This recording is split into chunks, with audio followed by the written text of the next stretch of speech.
सुप्रभात। पठन, मनन और आचरण। पठन, मनन और आचरण। मर्यादा माने हैं जहाँ जैसी ज़रूरत है और जो जिस योग्य है उसे उसी प्रकार सब काम करना, जिससे कोई उंगली ना उठा सके कि ऐसा किया या ऐसा ना किया। मर्यादा पुरुषोत्तम राम ने अपने जीवन काल में यही सब दिखलाया है और गोस्वामी तुलसीदास जी ने सरल भाषा में ये सारी बातें बड़े रोचक कथानक के साथ दोहा, चौपाइयों और छंदों में वर्णित की। मगर कहने और करने में बड़ा अंतर है।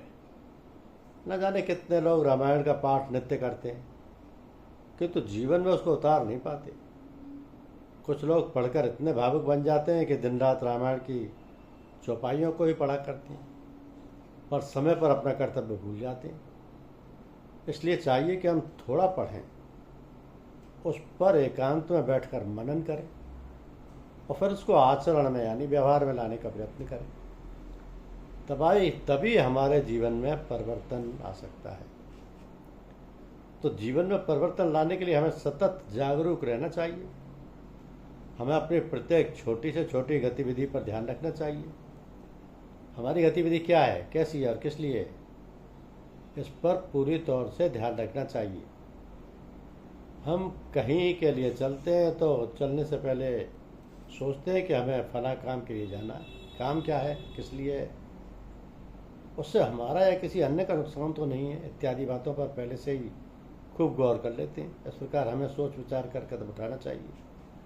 परंतु प्राय यह होता है कि हम बड़े बड़े कामों की ओर अधिक सावधान और जागरूक रहते हैं, क्योंकि हम उनको महत्ता देते हैं और उनके प्रति अन्य लोगों का भी ध्यान रहता है।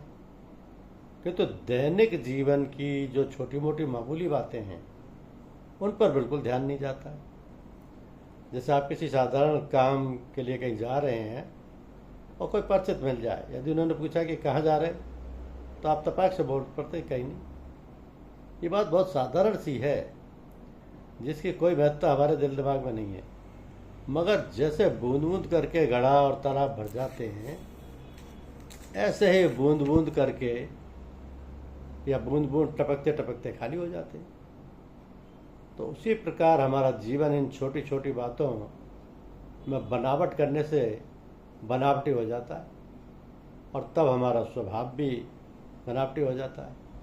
उस समय यदि हमें संभलना भी चाहें तो बड़ी कठिनाई पड़ती है। धन्यवाद।